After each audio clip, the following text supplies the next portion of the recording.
Stress and metabolism, why your body responds differently under pressure. There's a moment many people reach where they start doing the right things for their health, but their body still doesn't seem to respond the way they expected. They're eating regularly, they're choosing balanced meals, they're moving their body and trying to be more intentional about their habits. On paper, it looks like things should be improving, and yet energy still feels inconsistent. Sleep isn't as restorative as it used to be. Recovery takes longer. Small disruptions seem to affect the body more than they once did. When that happens, the natural assumption is that something else in the plan needs to change. Maybe their diet needs to be stricter. Maybe workouts need to be more structured. Maybe there's another strategy that hasn't been tried yet. But sometimes the issue isn't the strategy. Sometimes the body is simply responding to pressure. Metabolism doesn't operate in isolation. It reflects the environment your body is living in each day. Nutrition plays a role, movement plays a role, hormones, sleep, illness, and aging all influence how the system functions. And stress is one part of that picture. Not the only factor, but an important one. When pressure stays elevated long enough, the body begins adjusting how it manages energy so it can keep up with what life is asking of it. That adjustment can influence hunger, sleep, recovery, and the steadiness of your energy throughout the day. Today we're going to talk about how stress directly affects metabolic function, why the body responds this way, and how to support your system during seasons when life simply carries more demand. Over the last several episodes, we've been talking about the foundations that support metabolic health. We looked at meal timing and how consistency helps the body settle. Then we talked about food composition and why balanced meals tend to sustain energy more reliably than meals that are missing key nutrients. Those pieces matter. They're foundational. But there's another layer that influences how your metabolism behaves, and it's one that people often underestimate. Stress. Stress is just one part of the bigger picture, but it's a significant one.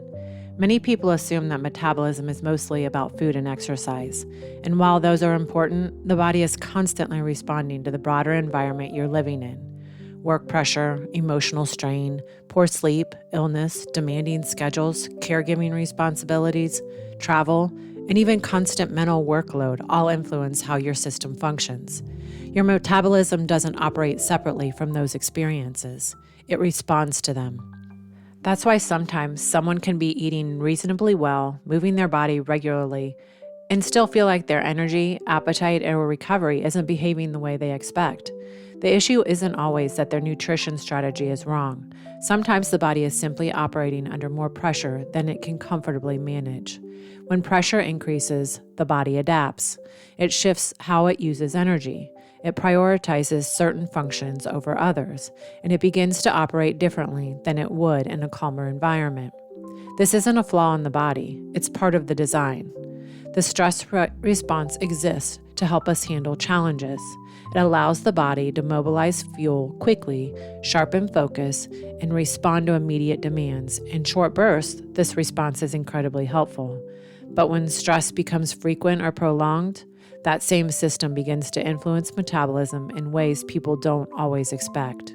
To understand why that happens, it helps to look briefly at what stress actually does inside the body. Before we go further, a quick word of wisdom. I'm not your doctor, and this podcast isn't a substitute for professional medical advice. I'll share what the research says, what I've learned, and what might support you. But before making changes to your diet or health routine, always check in with a qualified healthcare provider or practitioner. Now let's talk about stress in real life. When we talk about stress, many people think of emotional pressure or a difficult day. But inside the body, stress has very specific biological meaning. Stress is simply the body's signal that something requires energy and attention. When that signal appears, the brain activates the nervous system and releases hormones designed to help you respond. Two of the main ones are adrenaline and cortisol. Adrenaline helps you react quickly. It increases alertness, raises heart rate, and makes energy available so you can deal with whatever is happening in front of you. Cortisol works a little more gradually. Its role is to make sure the body has enough fuel available to handle demand. In short bursts, the system works beautifully. You encounter a challenge, the body responds, and once the situation passes, things settle back down. The problem isn't the stress response itself. The problem is when that signal stays active for long stretches of time. When cortisol remains elevated, the body begins adjusting how it uses energy. Blood sugar may be released more quickly, so fuel is available. Hunger signals can become less predictable. Sleep may become lighter or easier to disrupt. Recovery from exercise or long days may take longer than it used to. None of this means your metabolism is broken. It means the body is responding to pressure, and that pressure often comes from places that don't look dramatic. For many women, stress shows up through the ordinary responsibilities of life. Someone might be working full-time, managing a household, helping care for aging parents, supporting children or grandchildren, and trying to stay connected to friends or community. None of these things are inherently negative. In fact, many of them are meaningful and life-giving, but they still require energy. Add in the realities of modern life: late nights answering emails, inconsistent sleep, packed schedules that squeeze meals, or recovery time, travel, illness, or simply the mental load of trying to keep everything running smoothly, and the body begins managing a steady stream of demands. Sometimes stress even comes from habits that are meant to be healthy. Exercise is a great example. Movement is incredibly beneficial for metabolic health, but intense workouts still place demand on the system. If someone is already under significant work or emotional pressure and then adds very demanding training without enough recovery, the body can experience more strain than expected. The same can happen with other health strategies. Intermittent fasting, strict dieting, or very structured routines can be helpful in certain seasons. And when they're layered on top of high life stress, they can sometimes make the system work harder instead of helping it settle. What's important to understand is that the body doesn't separate these into different categories. It doesn't distinguish between work stress, emotional stress, exercise stress, or sleep disruption. It simply experiences total demand. And when demand stays high for long periods of time, the body adjusts how it manages energy so it can keep functioning under that pressure.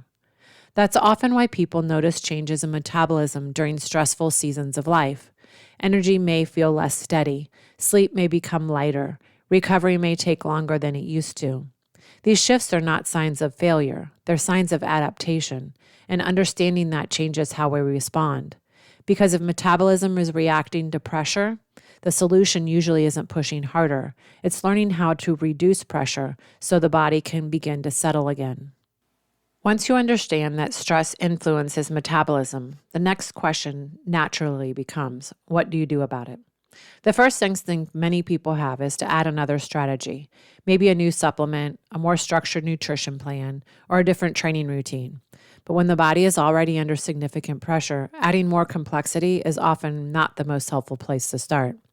Instead, the goal becomes supporting the system so it can handle the demands it's already carrying. One of the most important places to begin is sleep. Sleep is one of the primary ways the body resets its stress response. During deep sleep, cortisol levels naturally decrease, the nervous system shifts towards recovery, and the body carries out much of its repair work. When sleep becomes shortened or fragmented, that reset process doesn't happen as fully, which can make the next deal feel more demanding than it should. Protecting sleep doesn't require perfection, but small adjustments can make a meaningful difference. Going to bed at a relatively consistent time, allowing enough hours for rest, and reducing stimulation late in the evening all help the body move into a more restorative rhythm. Another helpful step is avoiding the habit of stacking multiple intense demands at the same time. For example, if work is particularly stressful during a certain season, it may not be the best time to push the hardest workouts or dramatically restrict food intake. Both of those strategies increase physical demand, and when they're layered on top of already high stress, the system can struggle to keep up. That doesn't mean stopping movement or abandoning healthy habits. It simply means adjusting intensity so the body has room to recover. Walking, moderate strength training, and gentle movement can often support metabolism more effectively than pushing harder during a high-stress season. Consistent nourishment also becomes especially important during stressful periods. When meals are skipped or delayed while stress hormones are already elevated, the body has to work harder to maintain energy. Regular meals with balanced nutrients help stabilize fuel availability, so the system doesn't need to constantly compensate.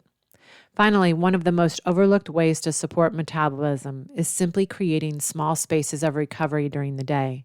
Short walks outside, moments of quiet, stepping away from screens, or even a few minutes of slow breathing can help signal to the nervous system that it's safe to shift out of that constant alertness. None of these strategies are dramatic, but that's the part of the point. Metabolism tends to respond best not to extreme changes, but to environments that feel sustainable. When pressure decreases, even slightly, the body often begins adjusting in ways that restore steadiness over time. And that leads to an important reminder. Supporting metabolism isn't always about doing more. Often it's about creating conditions where the body no longer has to work so hard to keep up. Many of us live with the quiet assumption that if we just manage things well enough, we can keep everything running smoothly. We stay disciplined, stay responsible, stay attentive, and the expectation, sometimes unspoken, is that things should remain stable if we continue doing the right things. But there is a deeper lesson that Scripture speaks to directly, and it has to do with limits. Scripture reminds us that human life was never designed to operate without limits. Psalm 127 says, "In vain you rise early and stay up late, toiling for food to eat, for he grants sleep to those he loves." This passage isn't criticizing work or responsibility. Those things are part of life. What it challenges is the belief that constant striving is what sustains us. The psalm points out something that is easy to forget. Rest itself is a form of provision. Sleep is not something we manufacture through effort. It's something we receive. At the end of the day, the body simply cannot be forced into restoration. It has to be allowed to settle into it. In many ways, this mirrors what we see in metabolism as well. When life becomes overly compressed, late nights, early mornings, constant pressure, little room for recovery, the body eventually begins signaling that the pace is unsustainable. Energy becomes inconsistent. Sleep becomes lighter. Recovery takes longer. These signals aren't punishments. They are reminders that the system was not designed to operate indefinitely under strain. Faith invites us into a different posture. Instead of believing that everything depends on our ability to keep rushing forward, Scripture reminds us that provision includes rest. God designed rhythms into creation, work and restoration, effort and renewal. Honoring those rhythms is not weakness, it's wisdom. Caring for the body in seasons of stress often means acknowledging those limits rather than ignoring them. It means recognizing that reducing pressure can sometimes support health more effectively than increasing effort. And perhaps most importantly, it means remembering that our lives are sustained by more than our own discipline. Provision, recovery, and renewal are gifts we receive as much as they are outcomes we pursue. If there's one takeaway from this conversation, it's that metabolism doesn't function in isolation. It reflects the conditions your body is living in each day. Nutrition matters, movement matters, sleep matters, hormones, illness, and age all influence how the system works. Stress is simply one piece of that larger picture, but it's a piece that often gets overlooked. When stress remains elevated for long periods of time, the body adjusts how it manages energy so it can keep functioning under pressure. That adjustment can influence sleep, hunger, recovery, and how steady energy feels throughout the day. Understanding this helps us respond more wisely. Instead of assuming that every change in metabolism requires more discipline or a stricter plan, we can pause and ask a different question. Where might the body simply need less pressure? Sometimes the most supportive step isn't adding another strategy. It's protecting sleep, reducing stacked demands, nourishing the body consistently, and allowing space for recovery. Those small adjustments often create the conditions the body needs to begin settling again. If you're looking for additional support as you build those foundations, I've created a foundations storefront on FullScript that includes the supplements I personally use and recommend. These are tools designed to support nutritional adequacy, recovery, and overall metabolic health alongside the daily rhythms you're developing. Next week, we'll continue this conversation by looking more closely at sleep and recovery, and why sleep is one of the most powerful regulators of metabolic health. So until next time, friends, stay nourished, stay steady, and choose wellness.